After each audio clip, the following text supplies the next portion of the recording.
নবীজি যতগুলো কথা এই পর্যন্ত বলেছেন তার মধ্যে 14.5 আনা হয়ে গেছে, 1.5 আনা বাকি আছে। ইসলামের জাগরণ বন্ধ করবে? পুরা দুনিয়া এইভাবে ইসলাম গ্রহণ করার জন্য এগিয়ে আসতেছে।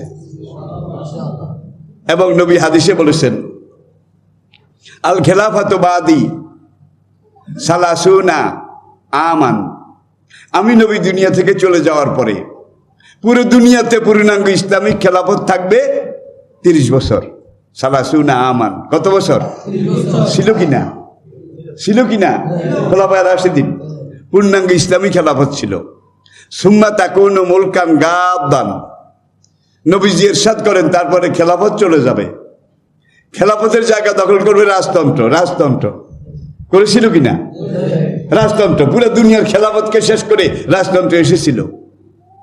নবী বলেন সুম্মা তাকুনু মুলকান জাবাবেরা, তারপরে রাজতন্ত্র বিলীন হয়ে যাবে, রাজতন্ত্র নির্মূল হয়ে যাবে, রাজতন্ত্র বিদায় নিয়ে চলে যাবে।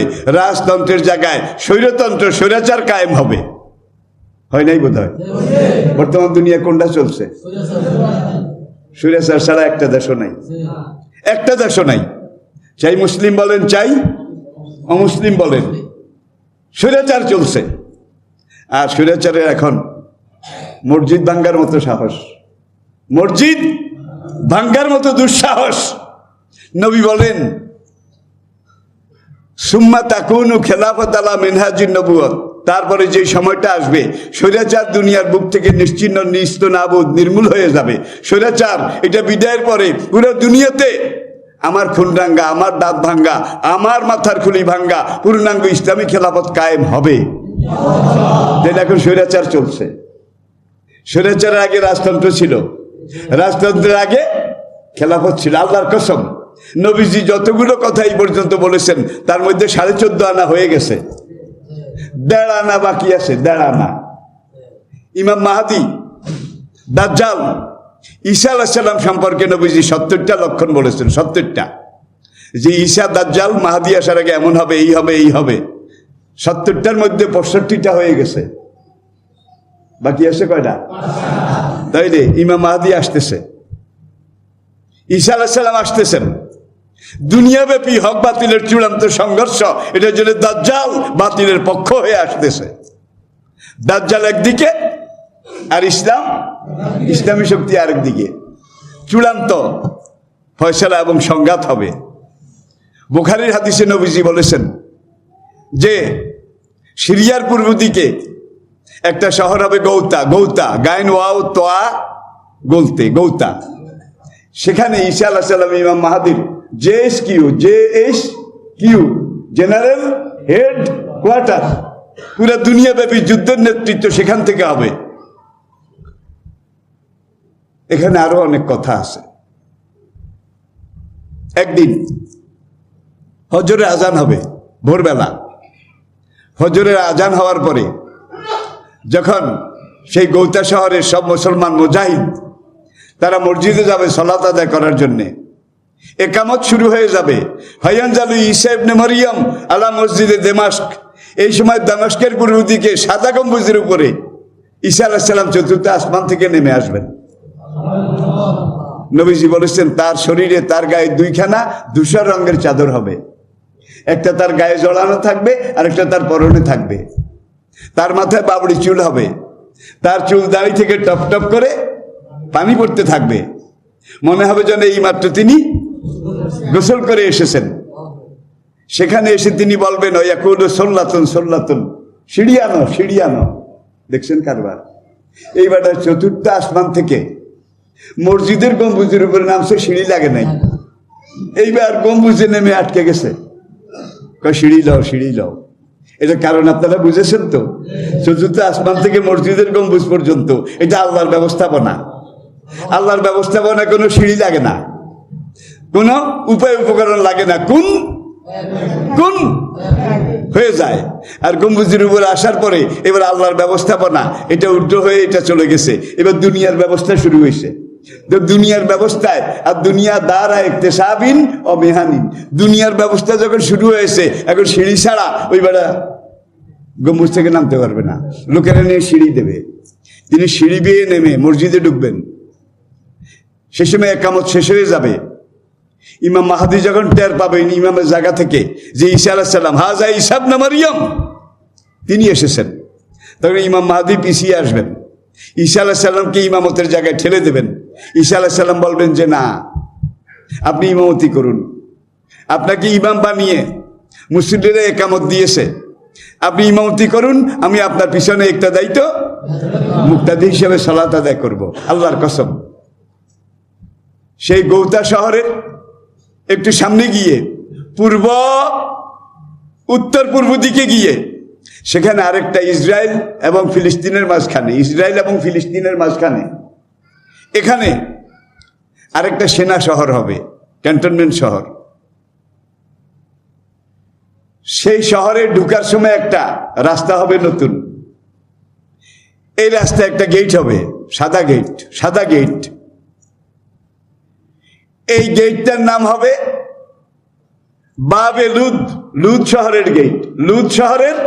১,৫০০ বছর আগে নবী হাদিসে বলেছেন। লুদ শহরও তখন ছিল না, লুদ শহরের সাদা গেটও তখন ছিল না। নবী বলছেন লুদ শহরের সাদা গেট আজ থেকে প্রায় ৩০ বছর আগে ইহুদিরা তাদের রাজধানী তেল আবিব, ইসরায়েলের রাজধানী তেল আবিব থেকে ৪০ কিলোমিটার দূরে একটা সেনা শহর গড়ে তুলেছে এবং সেখানে তারা একটা সেনানিবাস তৈরি করেছে, সেখানে একটা বিমানবন্দর, এবং এই বিমানবন্দরটা কিন্তু যুদ্ধ বিমানের জন্য বিমানবন্দর। এই বিমানবন্দরের নাম তারা দিয়েছে বিন গরিয়ান ইন্টারন্যাশনাল এয়ারপোর্ট। আর ইহুদিদের বিশ্বাস হলো দাজ্জাল এসে পুরা দুনিয়ার মানুষের হাত থেকে নেতৃত্ব কেড়ে এনে ইহুদিদের হাতে দিয়ে ইহুদিদেরকে পুরা দুনিয়ার রাজত্ব দিয়ে দেবে। দাজ্জাল এই কামটা করার জন্য আসবে, এটি ইহুদিদের বিশ্বাস। কিন্তু নবী বলছেন দাজ্জাল যখন পুরা পৃথিবীতে বিপর্যয় সৃষ্টি করবে তখন ইমাম মাহাদি আর ঈসা আলাইহিস সালামের বাহিনী তার মোকাবিলা করবে। ভয়ঙ্কর যুদ্ধ, ঘোড়ার গলা পর্যন্ত রক্তে দরিয়ায় ডুবে যাবে।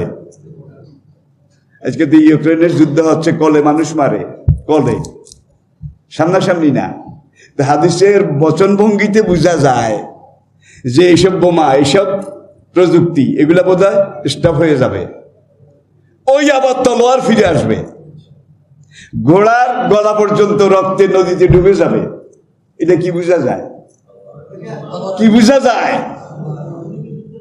নবী হাদিসে বলেছেন আর জান্নাত তাহতা জিলালি সুয়ুফ, মুমিনের জান্নাত তলোয়ারের ছায়ার নিচে, তলোয়ারের মানে জিহাদ, এইটার নিচেই মুমিনের জান্নাত। এখন তারা সেই গেটটা, এইটার বাইর পিঠে লিখেছে বাবে লুদ, আর এই বাবে লুদের নিচে তারা গ্রিন অক্ষর দিয়ে লিখেছে the king of piece will emerge here, আমাদের শান্তির দূত দাজ্জাল, যিনি আমাদেরকে ইহুদিদেরকে পুরো দুনিয়ার রাজত্ব ফিরিয়ে এনে দেবেন, তিনি এই গেট দিয়ে প্রবেশ করবেন। উইল ইমার্জ হিয়ার, এই গেট দিয়ে প্রবেশ করবেন। তাহলে গেট এইটাও আসিল না, লুদ শহরও আসিল না। নবী বলছেন লুদ শহরের গেটে ঈসা আলাইহিস সালাম দাজ্জালকে হত্যা করবেন। সেই গেটও তৈরি হয়ে গেছে, লুদ শহরও তৈরি হয়ে গেছে। এখন ঈসা আলাইহিস সালাম আসার অপেক্ষা। আমি কি বুঝাতে পেরেছি? এমন এক সময় আমি কথাগুলো আপনাদেরকে বলছি, আমার হায়াতের কসম, আমার ইমানের কসম, আমি চলে যাব। আমার আগে যারা ছিলেন তারাও চলে গেছে। ইন্নাকা মাইয়িতুন ওয়া ইন্নাহুম মাইয়িতুন।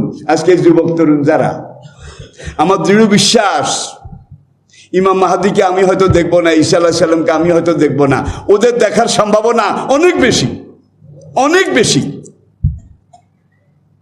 আর ইমাম মাহাদি এসে ডাক দেবেন, তাল মাই দুনিয়াতে তাওহীদবাদী মুসলমান কারা আসো, আসো আমার সঙ্গে আসো। ইমাম মাহাদি এসে ডাক দিলে সেই ডাকে ইমাম মাহাদির ঈসা আলাইহিস সালামের মুজাহিদ বাহিনীতে আমার যুবক তরুণ ভাইয়েরা, তোমরা কি শামিল হতে রাজি আছো? আমার হায়াতের কসম, নবীর সবগুলা ভবিষ্যৎবাণী বাস্তবায়িত হয়েছে, এই একটা বাকি আছে। কোনটা? দাজ্জালকে লুদ শহরের গেটে কতল করা হবে এবং পুরা দুনিয়াতে পূর্ণাঙ্গ ইসলামী খেলাফত কায়েম হবে। তাইলে পুরা দুনিয়াতে ইসলামী খেলাফত কায়েম হবে। আপনি যদি এখন ইসলামী খেলাফত, ইসলাম কায়েমের পক্ষে আন্দোলন করেন, আমি ইসলামের পক্ষে কাজ করব, আনামাল্লাহু আলাইহি মিনান নাবিয়িনা ওয়াস সিদ্দিকিনা ওয়াস শুহাদায়ে, এই 4 পর্যায়ের সৌভাগ্যবান বান্দাদের সাথে একত্রে আপনি একই জান্নাতে যাবেন। আর এখন নৌকা, নদীতে জোয়ার আসছে, জোয়ারের মধ্যে বাদাম উড়াইলেই কিন্তু নৌকা চলে যাবে, দাঁড় টানা লাগবে না, কষ্ট করা লাগবে না। ইসলামের জোয়ার কিন্তু পুরো দুনিয়াতে শুরু হয়ে গেছে। আমি মাঝে মাঝে আপনাদেরকে বলি, যেই হারে মুসলমান বাড়তেছে, এগুচ্ছে, আগামী এই 2070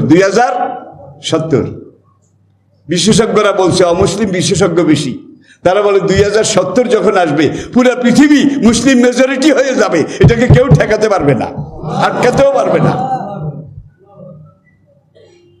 যখন তোমাদের গ্রামগঞ্জে সব জায়গায় পোড়া মাটির ঘরে ভরে যাবে, পোড়া মাটির ঘর চিনেন কি,